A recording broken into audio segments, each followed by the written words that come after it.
अस्सलामुअलैकुम, आप देख रहे हैं द लास्ट स्टार। मैं हूं हमजा तारड़ इस्लामाबाद स्टूडियो से। मेरे साथ हैं राना मोहम्मद अजीम साहब और साकिब बशीर साहब। नाज़रीन, मुश्किलात हुकूमत के लिए बढ़ गई हैं या फिर निज़ाम के लिए ही मुश्किलात खड़ी हो गई हैं, ये एक नई बहस छिड़ गई है। और ये नई बहस छिड़ी है वज़ीर दाखिला मोहसिन नकवी साहब के एक ख़िताब के बाद, जो उन्होंने इकनॉमिक समिट में किया।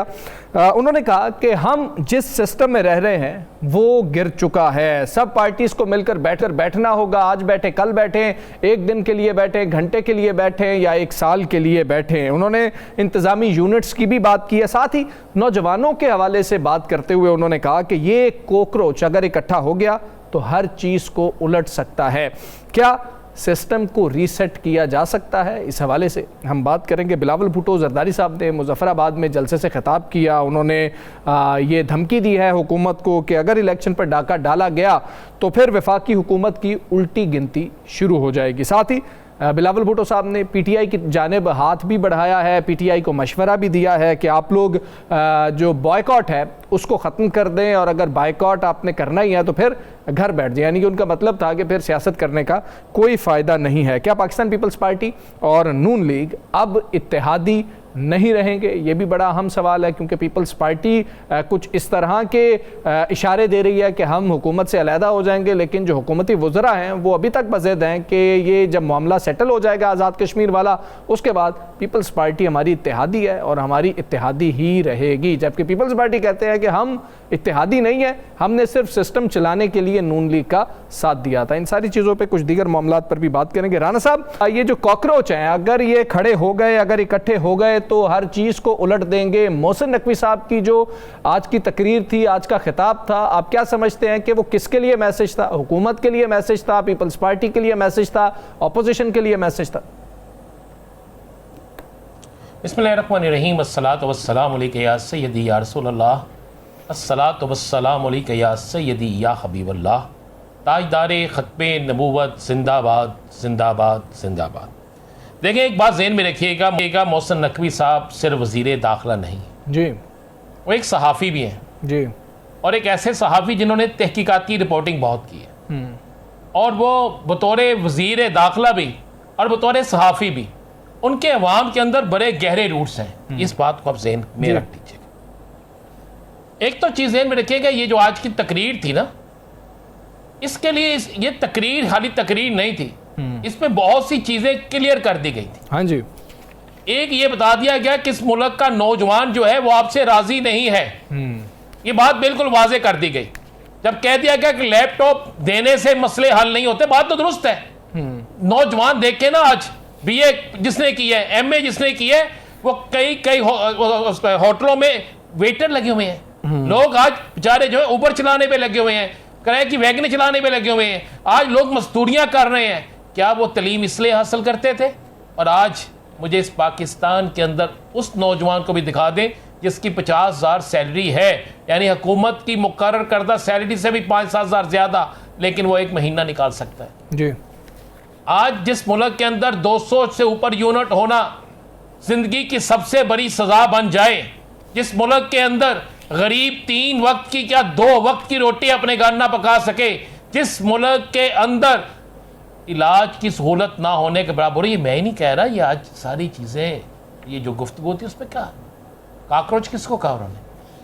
इन नौजवानों को कहा ना, इस मुल्क के उन नौजवानों को, उन बेरोजगारों को जिन्हें रोजगार मिलना चाहिए था, जिन्होंने तालीम जो है सिर्फ सिट्टे बेचने के लिए नहीं, रेडी लगाने के लिए नहीं, रिक्शा चलाने के लिए नहीं, बल्कि तालीम हासिल की थी एक अच्छी नौकरी के लिए, इस मुल्क की एक अच्छी खिदमत के लिए, नहीं मिल रही उनको कोई चांस ही नहीं मिल रहे। उसके बाद एक बड़ी क्लियर पैगाम है हुकूमत में मौजूद 2 बड़ी सियासी जमातों, जो दोनों सियासी जमातें कहती तो एक तो कहती है कि हम किसी सूरत भी नए सूबे नहीं बनने देंगे, वाज़े कहते हैं ना।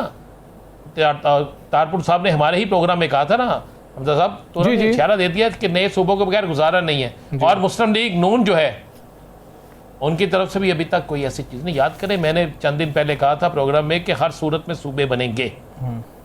याद करें, मैंने ये लफ्ज़ कहा, जी कहा था। बिल्कुल चल रही है, तो बात बड़ी क्लियर है कि जिस निज़ाम की वो बात कर रही है, ये बात दुरुस्त है। जब तक आप इकट्ठे होकर नहीं बैठेंगे और निज़ाम को तब्दील नहीं करेंगे, निज़ाम की तब्दीली क्या होती है? करप्ट लोगों को पकड़े, निज़ाम की तब्दील। आज उन्होंने कहा नहीं कि businessman 35 crore 40 crore 50 crore election campaign के लिए देते हैं, तो जो 50 करोड़ 40 करोड़ इलेक्शन कैंपेन के लिए देता है तो वो बड़े बड़े ठेके भी लेते हैं, बड़े बड़े फायदे भी लेते हैं, बहुत कुछ वो करते हैं। तो फिर उसकी बर्बादी का जिम्मेदार कौन है? वो लोग हैं जो बड़े लोगों, जो लोगों से पैसे लेते हैं, इलेक्शन लड़ते हैं, और फिर इस इलेक्शन लड़ने के बाद कभी उन्होंने किसी गरीब की नहीं सोचा। कभी दुनिया के अंदर जो बजट बनते हैं ना, कामयाब बजट, पता कौन से होते हैं? इसमें एक आम आदमी का सोचा जाए। यहाँ पे कभी आम आदमी किसी मजदूर को बुला के किसी ने पूछा है कि ये कौमी बजट बन रहा है, बताओ भाई कैसा होना चाहिए? किसी मजदूर लीडर से भी पूछा है, किसी आम क्लर्क से पूछा है, किसी दुकानदार से पूछा है, किसी सहाफ़ी को बिठा के पूछा है, किसी ड्राइवर को बिठा, किसी को पूछे जो आम आदमी में बैठा? सर किसी एमएनए को नहीं पता होता क्या बजट पेश होना है? जैसे क्या सर है, मैंने फिर ऐसे दस्तूर को सुबह बेनूर को, ये बात दुरुस्त है। वाह। फिर इसी तरह चलता है। आज मोहसिन नकवी साहब ने तकरीर नहीं की, आज उन्होंने एक खुली किताब सामने रख दी है। मैं हमायत करता हूं उस बात की, बतौर एक पाकिस्तानी मसला में तो उन्होंने बिल्कुल ठीक कहा है, 100% ठीक है। अब जो नहीं समझते तो उनको समझ आ जानी चाहिए। काकरोच तो तैयार बैठे हैं, बिल्कुल ये बात ज़हन में रखिएगा, काकरोच तैयार बैठे हैं। सही है। जब किसी को पता हो कि आज घर जाऊंगा तो फाकों के अलावा कुछ नहीं, घर जाऊंगा तो बच्चों के लिए रोटी भी लेके नहीं जा सकता, बहुत से आप निकले अभी सर्वे करें बाहर निकल के, दूसरा शख्स ये कहता हुआ नजर आएगा। ठीक है, मुझे किसी के चेहरे पे खुशी तो दिखा दे, हर चेहरा मुरझाया हुआ है इसलिए कि बेचारा परेशान है। बिल्कुल ठीक है, रान साहब आप ठीक कह रहे हैं। जी साकिब साहब, ये मोहसिन नकवी साहब का पैगाम आप क्या समझे, किसके लिए था? सबके लिए था या किसी एक मखसूस जमात के लिए था? अच्छा अफजल साहब, वो मोहसिन नकवी साहब के बयान पे आते हैं, लेकिन उससे पहले मैं एहसन इकबाल साहब जो वफाकी वजीर है मनसूबा बंदी के, उनका बयान आपको सुनाता हूँ। उसके बाद क्योंकि वो आपस में बड़ा रब्त है उसका, वो फरमाते हैं जी हमें बिला वजह इस मुल्क, ये मोहसिन नकवी साहब के बयान से पहले का बयान है। तो वो कहते हैं हमें बिला वजह अपने मुल्क के इमेज को नुकसान नहीं पहुँचाना चाहिए। बिल्कुल ठीक। हमारे शाम के टॉक शोज देखें तो लगता है खुदा न खास्ता पाकिस्तान दिवालिया हो गया है, लेकिन बैन अल-अक़वामी तमाम इदारे और दुनिया ये कह रही है कि हम जो है ग्रेड बेहतर हो रहा है, हमारा माशी जो प्लान है, और दुनिया के हमारे बारे में और हमारे अपने बयानिए में तजाद है। दूसरी दुनिया तस्लीम कर ली है कि हमें भी तस्लीम करना चाहिए। तो फिर मोहसिन नकवी साहब ने जो बात की वो हम ने सब ने सुन ली है। तो मेरा ख्याल है एहसन इकबाल साहब को फिर मोहसिन नकवी साहब से बात कर लेनी चाहिए, बजाय इसके कि वो कहें कि मीडिया टॉक शो साफ़ी ये बात कर रहे हैं। या अगर उनको ज़्यादा है तो मेरे ख्याल में ये पिंडी है, रावलपिंडी इस्लामाबाद के बिल्कुल साथ है, राजा बाज़ार, मुख्तलिफ ये बाज़ार हैं, वहाँ पे चले जाएँ और थोड़ा बेस बदल के जाएँ, आम लोगों से पूछ लें कि मीडिया वाले तो ये बात करते हैं क्या आपको कोई मसला है या नहीं है। लाहौर चले जाएँ, कराची चले जाएँ, पेशावर चले जाएँ, किसी शहर शकरगढ़ चले जाएं किसी बाजार में, बताए बगैर, ये ना हो कि कैमरे लगाए हुए हों जी एहसन इकबाल साहब आ रहे हैं और आगे मुस्लिम लीग नून के कारकुन ही खड़े हुए हों। नहीं, आम लोगों से पूछें तो आपको समझ आ जाएगी। और फिर ये जो मोहसिन नकवी साहब ने ये भी बहुत सारी उन्होंने बातें की। एक बात उन्होंने ये भी की कि हम एक घर होता है ना, एक वक्त तक जो है वो उसको चलाते रहते हैं, फिर हम उसकी मरम्मत भी करते हैं। तो हम जो है वो 70 साल से एक घर को चला रहे हैं, तो उनका इशारा जो है उस मरम्मत की तरफ और रीसेट करना और सिस्टम को रीसेट करने की बात वो उन्होंने की। जो कोलैप्स की बात की, उन्होंने कहा आप माने या ना माने जी, सिस्टम कोलैप्स कर चुका है। ये सिस्टम जो है वो 18 घंटे भी अगर जो है वो शहबाज शरीफ साहब जो है वो काम करें तो ये सिस्टम नहीं डिलीवर कर पा रहा। तो बातें तो उन्होंने वो की हैं जिसकी निशानदेही हमारे समेत हर कोई कर रहा है कि हम हर रोज यही बात करते हैं कि निज़ाम किधर जा रहा है, को डिलीवर हो रहा है। मतलब उन्होंने जब यूथ की बात की तो ये कॉमन सेंस की बात है ना, यूथ की के लिए कहाँ है जॉब्स, कहाँ है? वो बड़े ग्रेजुएट होके आ जाते हैं, फील्ड में कुछ नहीं उनको मिलता। तो वो बात तो ठीक कर रहे हैं कि अगर लैपटॉप ठीक है आप उनको देंगे, लेकिन उनके लिए आप मुस्तकिल कोई ऐसा बनाएंगे सिलसिला जिसके मतलब उसके मुस्बत असरात उस पर हों। फिर उनकी जानिब से जो है वो ये भी कहा गया कि इंतज़ामी यूनिट उनका जो बेसिक जो पॉइंट था, और उसमें एक पीपल्स जो उन्होंने बात की कि तमाम पॉलिटिकल पार्टीज एक दिन, एक महीना, एक हफ्ता, एक महीना, एक साल बैठें, बंद कमरे में बैठें, इसका हल निकालें। और उसमें अपोजिशन को भी उन्होंने शामिल किया, यानी कि पीटीआई और दीगर जमातों को भी उन्होंने ये कहा कि वो भी बैठें।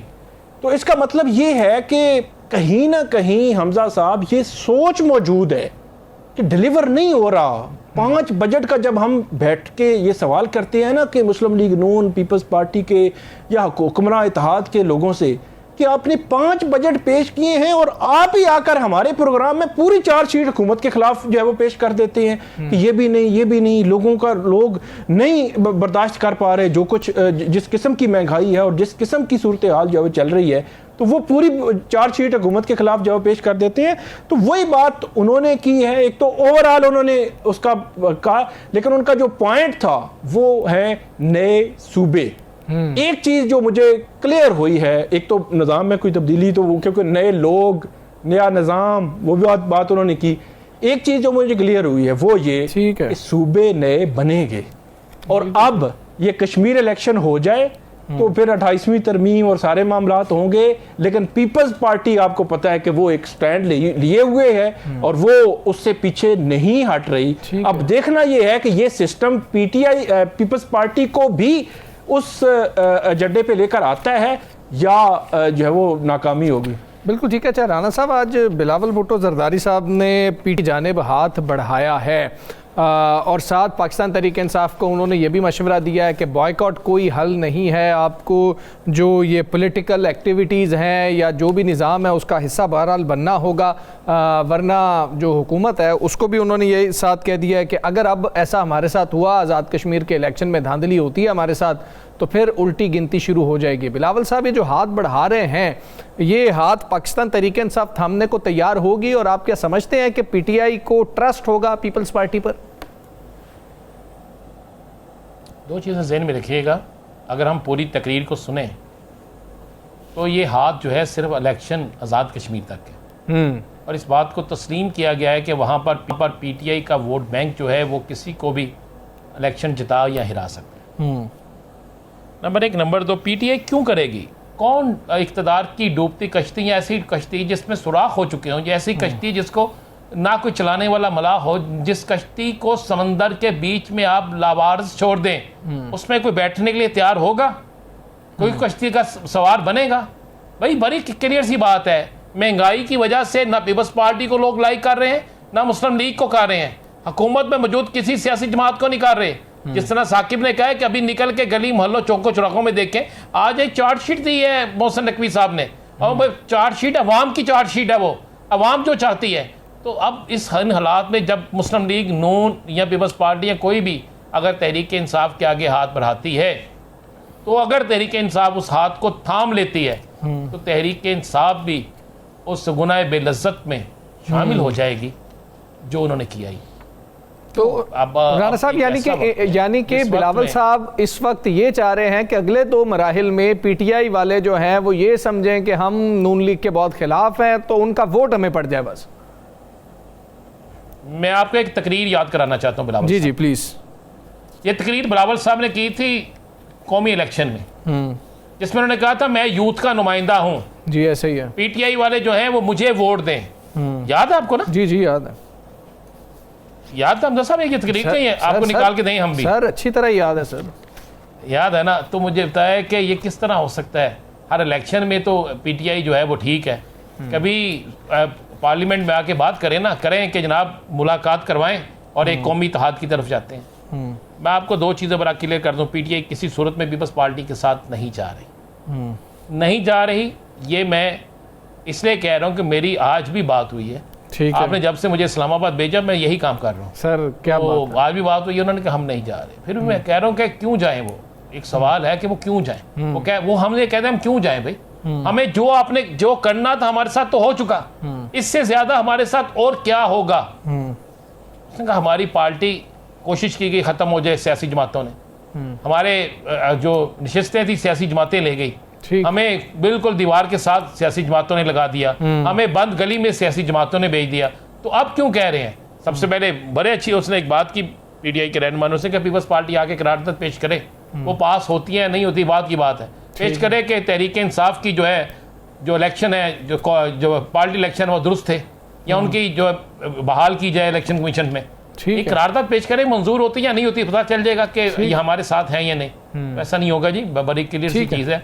और मैं एक चीज़ जो अभी साकिब साहब ने कहा कि एक सूबे बन रहे हैं, सूबे बिल्कुल बन रहे हैं और इस पर आपको आज़ाद कश्मीर के इलेक्शन के बाद पता चल जाएगा, बल्कि शुरू हो चुका है। मुझे एक पीपल्स पार्टी के सेनेटर ने कहा, उसने कहा जी ये सूबों का मामला बहुत देर पहले तय हो चुका है, हम अपनी ताई कोशिश करेंगे, एहतजाज करते रहेंगे, लेकिन आखिरकार हमें इस पर मानना पड़ेगा, कुछ ना कुछ होगा। ये एक सेनेटर ने बिल्कुल ठीक हो गया जी, ये फैसला हो चुका है। बिल्कुल ठीक है। साहब आज जो है आईनी अदालत में दरख्वास्त दायर कर दी गई है बुशरा बीबी साहिबा की जानिब से, और मामला ये है कि पहले वफाकी आईनी अदालत में पीटीआई जाना नहीं चाहती थी, और अब ये जो दरख्वास्त दायर की गई है ये हार्डशिप बुनियादों पर गालिबन की गई है कि ज़मानत हो जाए। तो ये मामला है। दूसरा बानी पीटीआई की बहनों का मामला है, क्या 5 अगस्त से पहले कोई गिरफ्तारी हो सकती है? अच्छा, 3 मामलात हैं हमजा साहब, 2 आपने गिनवाए हैं, तीसरा मैं बता देता हूँ। वो इमरान खान साहब की जो मेडिकल ग्राउंड्स पर जो दरख्वास्त है जो हाई कोर्ट से सुप्रीम कोर्ट गई थी, वो भी कल मुकर्रर हो गई है। चीफ जस्टिस याहिया अफरीदी उस पर जो है वो समाअत करेंगे, चैम्बर समाअत होगी उस पर, तो उसकी अपडेट आएगी तो वो भी आपके साथ शेयर करेंगे। जहाँ तक बात है बुशरा बीबी साहिबा, अच्छा, पीटीआई या इसकी लीगल टीम ने बहुत कोशिश की कि मामला सुप्रीम कोर्ट ही रहे, हमें वफाकी आईनी अदालत ना आना पड़े। फिर हुकूमत ने 5 मार्च को एक कानून साजी की, नैब के सारे केसेस सुप्रीम कोर्ट से शिफ्ट हुए आईनी अदालत, फिर सुप्रीम कोर्ट ने भी किया था आईनी अदालत, और आखिरकार अब मामला आईनी अदालत में आया है। जहां आपने बात की हार्डशिप की, ग्राउंड्स लिए गए हैं, मतलब उनमें कहा गया है कि ये कैद तनाई में भी हैं, मेडिकल मसला भी है, उनकी एज भी है, सारी चीज़ें कही गई हैं, उनका आंख का मसला भी है।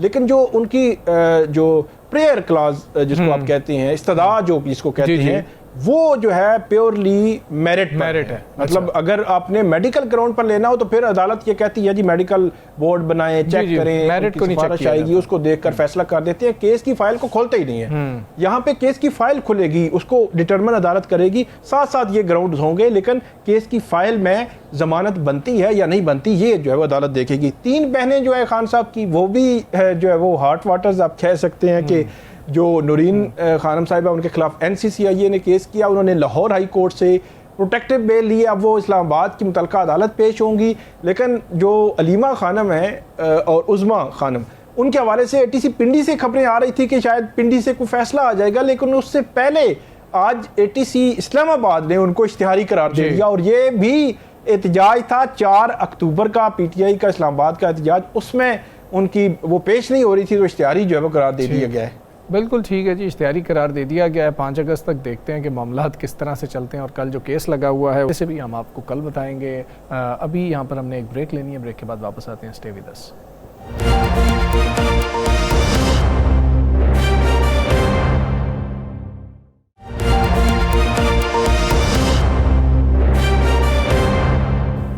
वेलकम बैक जी।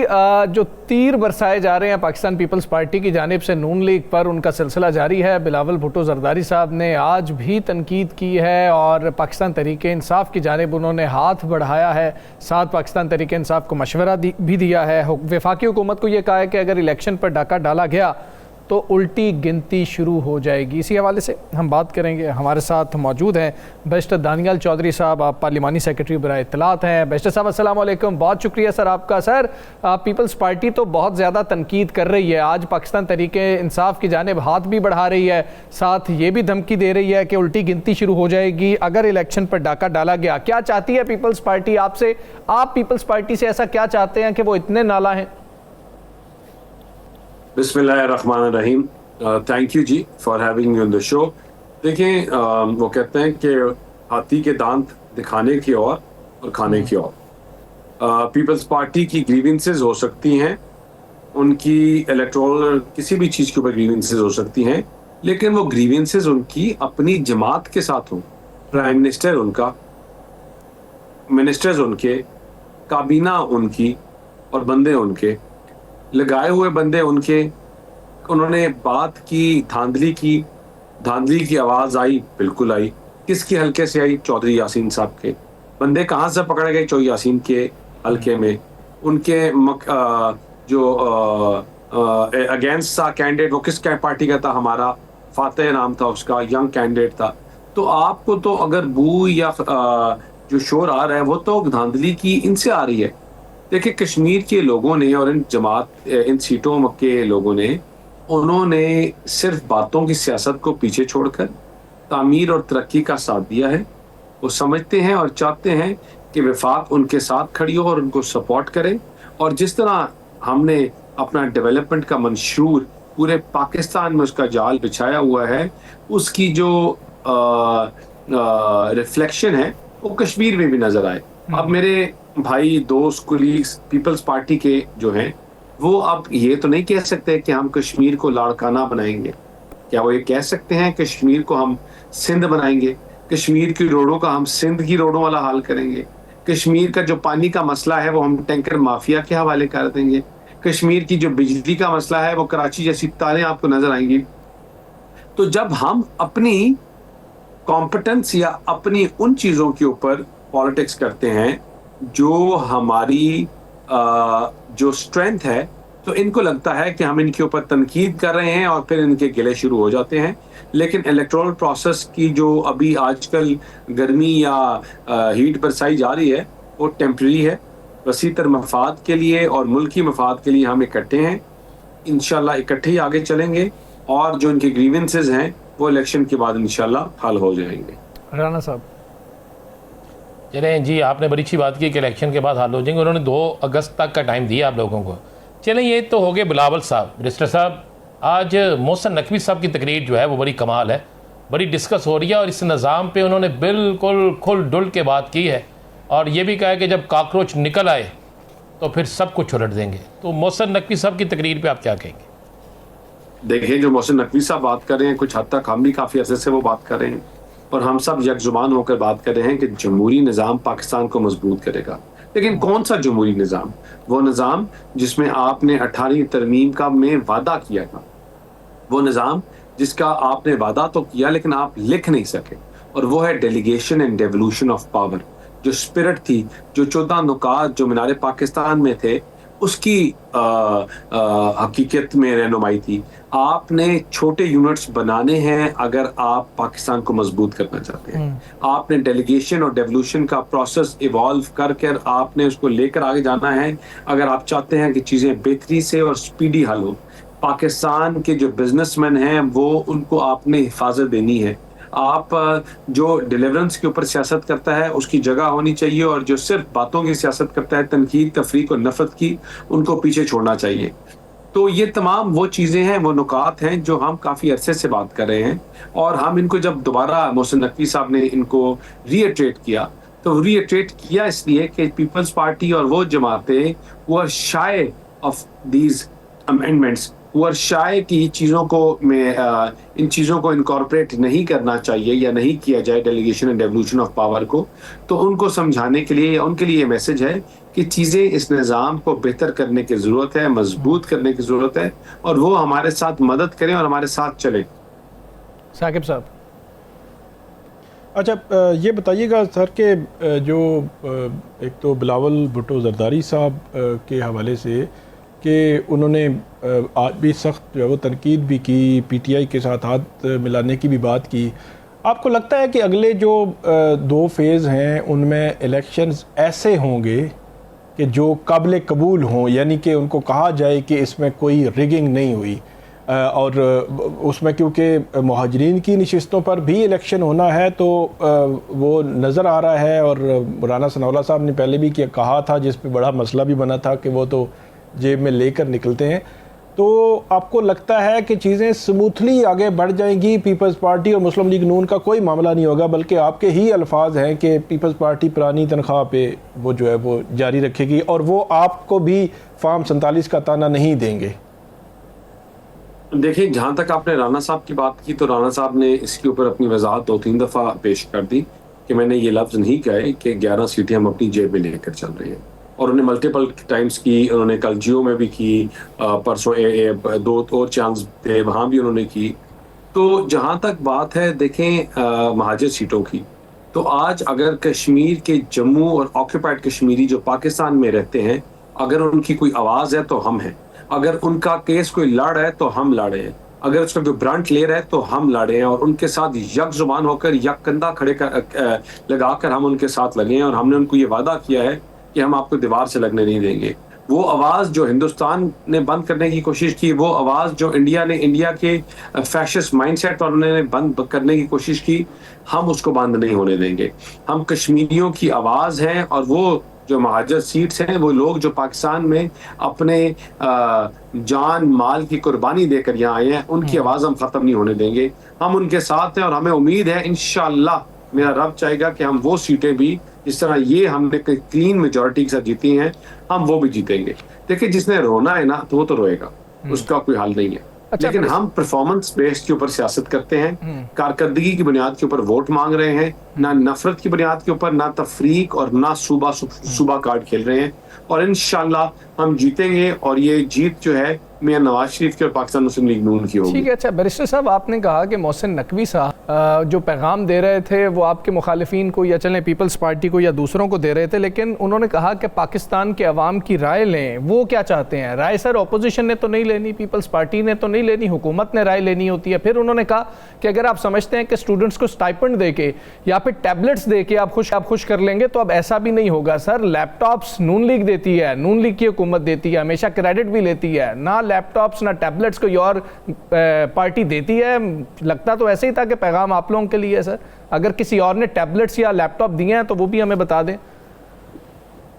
देखें, हमारे लिए क्या, he is part and partial. और वो जो बात कर रहे हैं, मैंने जिस तरह पहले कहा कि नौजवान यंग लोगों के मसाइल मसले हैं।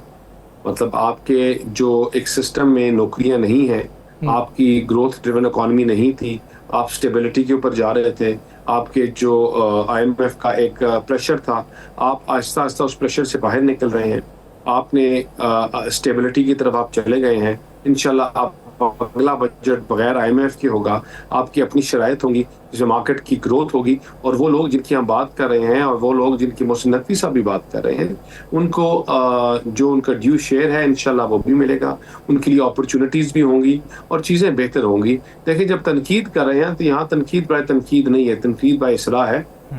और जब आप अपनी सेल्फ अकाउंटेबिलिटी या सेल्फ अपने आप की एवेल्यूएशन करते हैं, तो उसमें आपकी जो अपनी कोताहियाँ होते हैं उनको आप हाईलाइट करते हैं और मौके की मुनासबत के साथ आप बोलते हैं। अगर मैं किसी इलाके में MNA हूँ और मैं अगर ये बात करूं कि मैंने इस इलाके से मेक श्योर करना है जो करप्शन की दुकानें लगी हुई हैं वो ख़त्म करनी है, तो इसका ये मतलब नहीं कि मैं किसी एक फ़र्द वाहिद के ऊपर तनकीद कर रहा हूँ। मैं एक ओवरऑल सेटअप और सिस्टम को बेहतर करने की बात कर रहा हूँ जिसकी ज़रूरत होती है।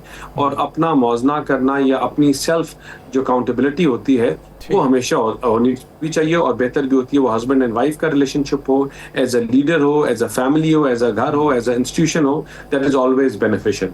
राना साहब जी। बैरिस्टर साहब, आप चूँकि अवाम में रहते हैं, एक दफ़ा पहले भी जब प्रोग्राम है आपने बताया कि अवाम का क्या हाल है।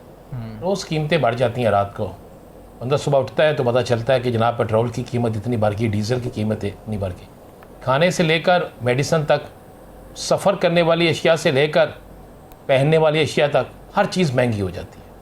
तो आप क्या समझते हैं, ये एक तो ये रोज़ाना का जो फार्मूला है ये अवाम के लिए आप इसे सही समझते हैं, और दूसरा आप समझते हैं कि इस फार्मूले से पाकिस्तान के अंदर से गुर्बत का खात्मा या मुल्की मौशियत बहुत बेहतर हो सकती है?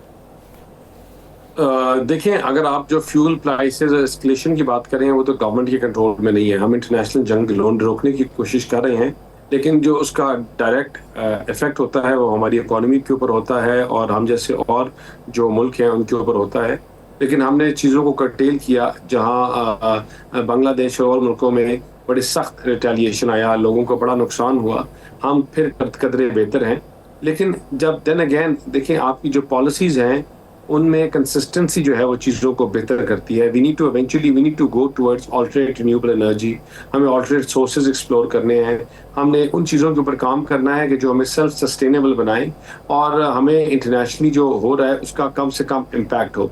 तो आई थिंक कि जब जो प्रोसेस और जो पॉलिसीज़ की बात कर रहे हैं उसी से आप के पास एक नया एवेन्यू खुलेगा, चीज़ें एक बेहतर होने की उम्मीद जागेगी और सिस्टम में बेहतरी आएगी। सिस्टम को थोड़ा सा शेकन करना, अगर आपने इसको जब तक एक हाई वोल्टेज करंट देकर आपने सिस्टम की जो नाड़ें बंद हुई हैं उनको खोलना, कि ब्लड लाइन की जो ब्लड फ्लो है वो बेहतर हो, उसको एक दफ़ा आपको पुश देना पड़ेगा और इंशाल्लाह चीज़ें बेहतर होंगी। We are getting towards better things, चीज़ें बेहतर हुई हैं, स्टेबिलिटी की तरफ गई हैं। ये जंग इंटरनेशनल ना होती तो पाकिस्तान आज बहुत बेहतर परफॉर्मेंस के ऊपर बात कर रहे होते हैं हम, लेकिन अल्लाह ताला का ये करना है। साहब, जब आप ये बात करते हैं, जिस किस्म की सूरत हाल का आप बता रहे हैं, डेफिनेटली जो है वो बेहतरी आप बता रहे हैं कि बेहतरी तरफ की चीज़ें जाएंगी। मेरा सवाल सर ये है कि 5 बजट आपने पेश कर दिए हैं इस वक्त तक, आपका जो ये सिस्टम है, ये निज़ाम है, तो 5 बजट पेश करने के बाद भी अगर आप ये कहें कि ये जंग ना होती, तो अगर आप ये दलील लेते हैं तो फिर आपको पीटीआई पर भी तनकीद नहीं करनी चाहिए। उस वक्त भी 1.5-2 साल उन्होंने कोरोना भुगता है, कोरोना में दुनिया तब्दील हो चुकी थी, निज़ाम तब्दील हो चुका था, उसके असरात बड़े गहरे थे, कोई बाहर नहीं निकल सकता था, काम रुक गए थे, कंपनियां रुक गई, हर चीज़ रुक गई थी एक दफ़ा। तो फिर तो वो जो अपने डिफेंस में दलील लेते हैं, आप भी वही ले रहे हैं, फिर आपको उन पर भी तनकीद नहीं कर सकते कि वो मैशत को नहीं संभाल सके। तो क्या हम क्या समझे क्या सर, क्योंकि आम आदमी का सर जो मसला है ना, वो मसला आपके 5 बजट पेश होने के बाद भी जू का तू ही है। नहीं, बिल्कुल भी नहीं। देखिए, एवोल्यूशन का जो प्रोसेस होता है वो स्लो एंड स्टडी होता है। जब पहला बजट था तो आपके प्रोग्राम में ये चल रहा था कि हुकूमत 20 घंटों में, 24 घंटों में, 48 घंटों में, 70 घंटों में दिवालिया होने लगी है।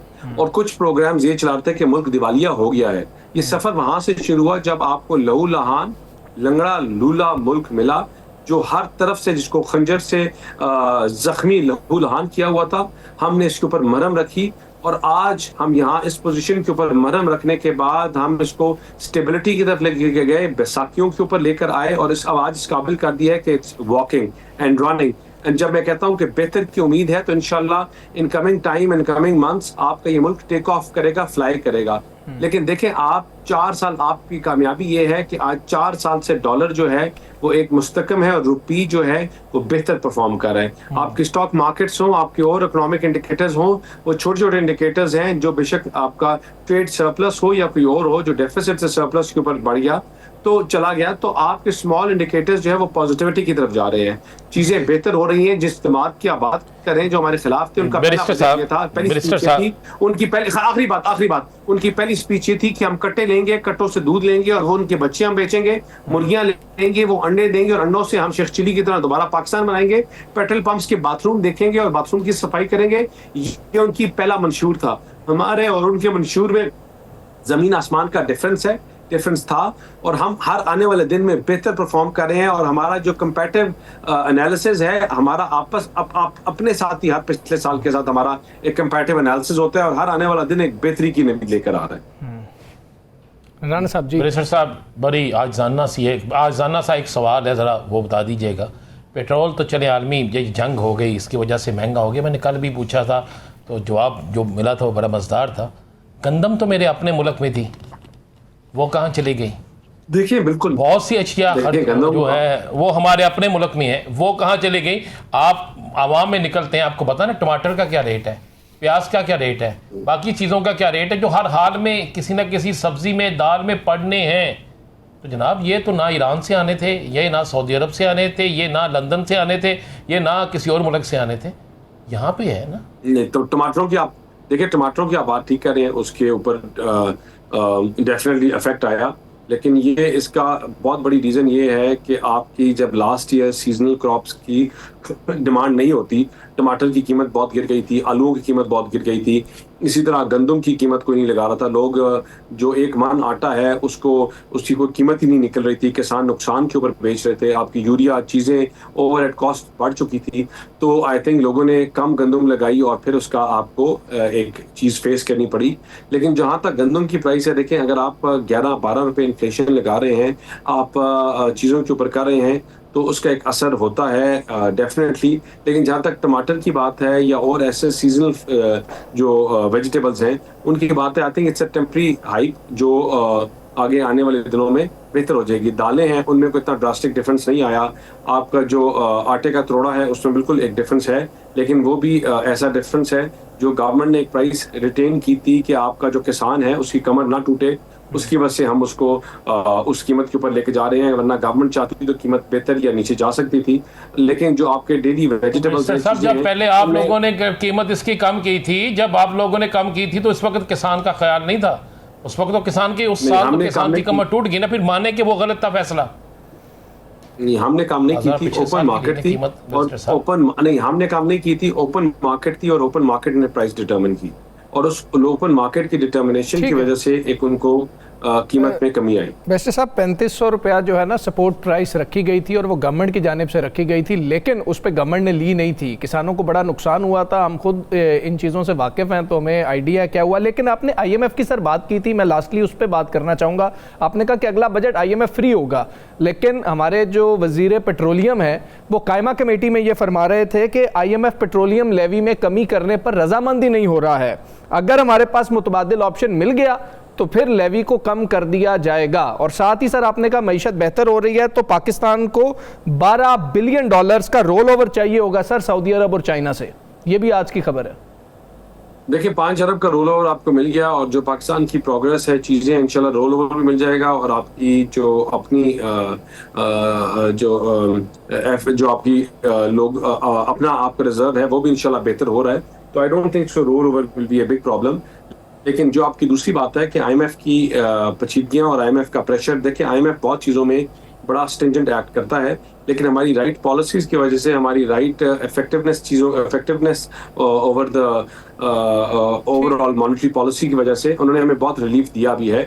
और देखिए जब प्राइस बढ़ती है फ्यूल की तो उनकी इंश्योरेंसेज, ट्रांसपोर्ट और बहुत चीज़ें बढ़ जाती हैं जिनको कम होने में टाइम लगता है, और इंश्योरेंस जो है वो बहुत महंगी हो रही है because of the current situation, instability, जहां आपके टैंकर्स को आग लगाई जा रही है, पूरे पूरे करोड़ों के डॉलर्स के बोजर्स होते हैं जिनको ड्रोन्स मारे जा रहे हैं, उसकी वजह से इंश्योरेंस पॉलिसी जो है वो रेसिप्रोकेट या रिफ्लेक्ट कर रही है।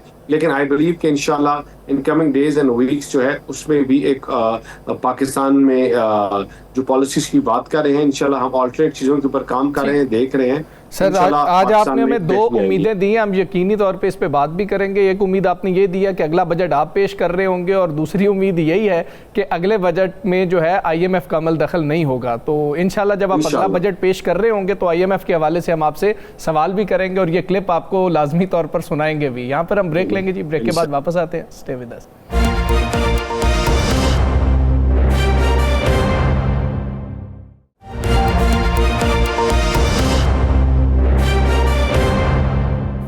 Welcome back ji. Pakistan Peoples Party Noon League पर तनकीद कर रही है, भरपूर तनकीद कर रही है, और अब ये बयानिया भी ज़्यादा क्लैरिटी से सामने आ रहा है कि जी हम उनके इत्तेहादी नहीं हैं, हमने सिर्फ सिस्टम बचाने के लिए नून लीग का साथ दिया था। बिलावल साहब ने आज पाकिस्तान तहरीक इंसाफ की जानिब भी हाथ बढ़ाया, इसी हवाले से हम बात करेंगे। पाकिस्तान पीपल्स पार्टी के रहनुमा नताशा दौलताना साहिबा हमारे साथ मौजूद है। नताशा साहिबा अस्सलाम वालेकुम, बहुत शुक्रिया आपका। नताशा साहिबा, बिलावल साहब ने PTI की जानिब हाथ बढ़ाया है, लेकिन सवाल यह है कि नून लीग से मुकम्मल हाथ छुड़वाएंगे तो दूसरी जानिब हाथ पकड़ा जाएगा ना आपका, तो हाथ बढ़ा दिया, उधर से हाथ छुड़वा भी नहीं रहे, क्या हाथ छुड़वा सकते हैं आने वाले दिनों में?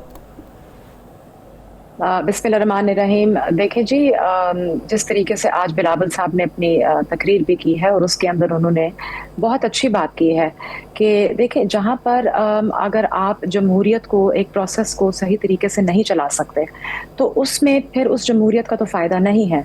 अगर आप एक छोटी सी जगह पर अगर इलेक्शन ही आप शफाफ नहीं करा सकते तो मुझे बताएं कि इतने बड़े ओहदों पर फायज होकर बैठना, इसका क्या फ़ायदा है, किसको फ़ायदा हो रहा है? आपके सामने ही है, मीडिया के सामने ही है, इलेक्शन आज़ाद जम्मू कश्मीर का किस तरीके के साथ लड़ा गया। पाकिस्तान पीपल्स पार्टी के पास प्रूफ है और वीडियोज़ हैं, हमारे पास तस्वीरें हैं। हमने ये जो है आपके सामने ही है। LA9 की अगर आप बात कर ले, LA9 के जो टोटल वोट है वो मेरे ख्याल में 358 इतने को टोटल इनके वोट बनते हैं, सिर्फ एक पोलिंग स्टेशन की अगर मैं बात करूं।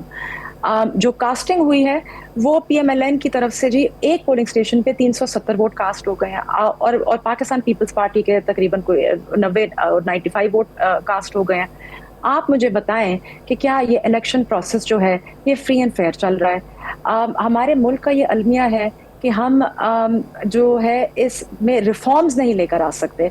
हमने इतने मुतनाज़े बना चुके हैं इलेक्शंस को कि जब आप क्या कहते हैं, एक जाली मैंडेट के थ्रू जब आप बैठेंगे अपनी सीटों के ऊपर, तो काम तो ऑब्वियसली नहीं होगा, आवाम आपकी कहाँ सुनेगी। और हमें इस चीज़ को जो है अब मद्देनज़र रखना है। पाकिस्तान जो है मुश्किल हालात में इस वक्त खड़ा हुआ है। पाकिस्तान को इस वक्त और ज़्यादा एहतजाजों की ज़रूरत नहीं है। मुस्लिम लीग नून को ये चीज़ सोचनी चाहिए इस वक्त कि वो आइसोलेशन का शिकार आहिस्ता आहिस्ता बनती जा रही है। अभी पहले पीटीआई के साथ एक ये शो के ऊपर नहीं बैठ सकते थे, मैंने इतने टॉक शोज भी किए। हमेशा इनकी लड़ाइयाँ शुरू हो जाती हैं, इनकी हमेशा जो है जो टॉक शो है वो शुरू हो जाती है। तो क्या अब नून लीग यही चाहती है कि पाकिस्तान पीपल्स पार्टी के साथ भी ऐसा रवैया इख्तियार करे? पाकिस्तान पीपल्स पार्टी ने क्या हामी भरी, इनके साथ हुकूमत में बैठने की हामी भरी? पाकिस्तान पीपल्स पार्टी ने इनके कोरम पूरे करने की हामी भरी? पाकिस्तान पीपल्स पार्टी ने इनके बजट पास कराने की हामी भरी? मुझे आप बताएं कि पाकिस्तान पीपल्स पार्टी जो है इनके हर मरहले में इनके साथ खड़ी है और एज इत्तेहादी साथ खड़ी है। बट अगर ये हमें दीवार के साथ लगाएंगे तो जवाब तो इनको मिलेगा ना। अब जैसे मैंने LA9 की मैंने बात की है, ये बड़ी एक बेसिक और मोटी बात है। देखें, हम नहीं कहते कि आप AJK के सारे हलके जो हैं आप वो खोल दें, सारे हलके जो हैं आप, हम कहीं कहीं पोलिंग स्टेशंस की बात कर रहे हैं। वो पोलिंग स्टेशंस जहां पर मैं कहती हूँ कश्मीर की हिस्ट्री में, क्या पाकिस्तान की हिस्ट्री में आपके 90% पोलिंग, आप मुझे बता दें, इलेक्शंस आप लोगों ने भी देखे, वोट आप भी सारे करते हैं, हम भी वोट डालते हैं, हम इलेक्शन लड़ते हैं। कोई ऐसे वो होते हैं पोलिंग स्टेशंस जहां पे 99% या 95% आपकी कास्टिंग हो जाए? ऐसे तो नहीं होता। आज़ाद जम्मू कश्मीर के जो लोग हैं वो वैसे ही वहां पर एक कास्टिंग का जो अमल रहा है हमेशा से, वो टर्नआउट हमेशा कम रहा है। आज़ाद जम्मू कश्मीर के लोग जो हैं वो बाहर के मुल्कों में भी रहते हैं, बहुत सारे उधर पाए जाते हैं। अब आप मुझे ये बताएं कि वो सारे लोग वापस आ गए, क्या उन्होंने 100% से ज्यादा वोट कास्ट कर दिए? तो इस किस्म की जो ब्लेटेंट रिगिंग है, तो इसको जो है हम पाकिस्तान पीपल्स पार्टी को एक्सेप्ट नहीं करती।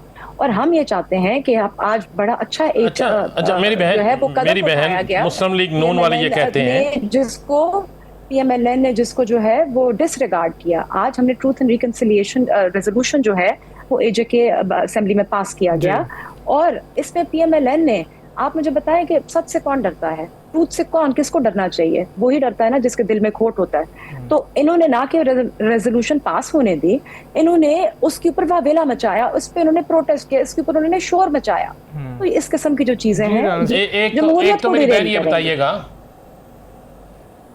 एक तो मेरी बहन ये बताइएगा कि वहाँ पे आपकी हुकूमत है, अक्सरियत आपकी है। देखिए बिल्कुल है, इलेक्शन कमिश्नर ऐसे नहीं होता, ऐसे नहीं होता।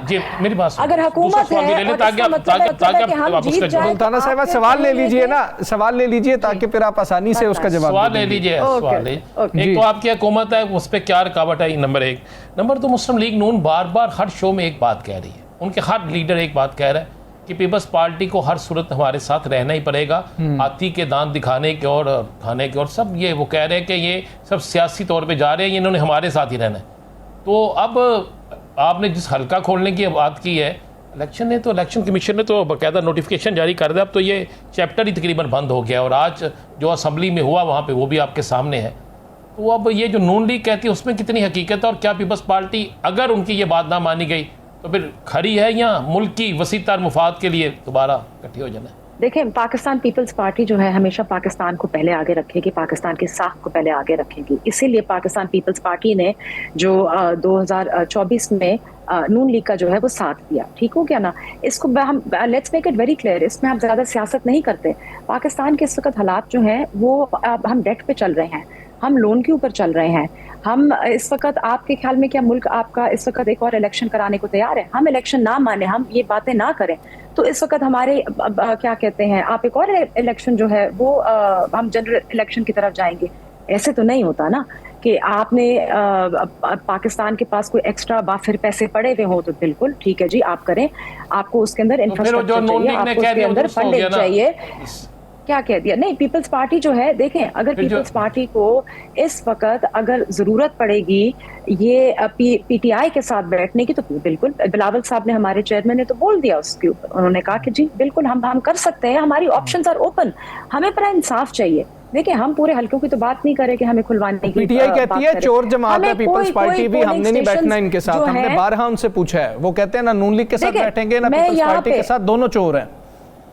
ओके अग्रीड, आपने कह दिया ठीक हो गया, इसका ये मतलब है कि वो चोर हो गए? बिल्कुल भी नहीं। पीपल्स, मैं आपको ये यहाँ पे ये बात बताती चलो, पीटीआई जो है ना इस वक्त मैदान से बिल्कुल पीछे हटी हुई है। पीटीआई को इनके पास मौका होता है और इनको बारहा बहुत दफा इनको मौका मिलता है कि ये अपना जो है अपनी स्ट्रेंथ के साथ ये वापस आए और अपनी स्ट्रेंथ के साथ एक जो है अपनी पार्टी का जो है वो मौकफ लेकर आए और अपनी पार्टी को चलाए, बट और अपने पार्टी के एजेंडा को चलाएं। इन्होंने मैदान बिल्कुल खाली छोड़ दिया।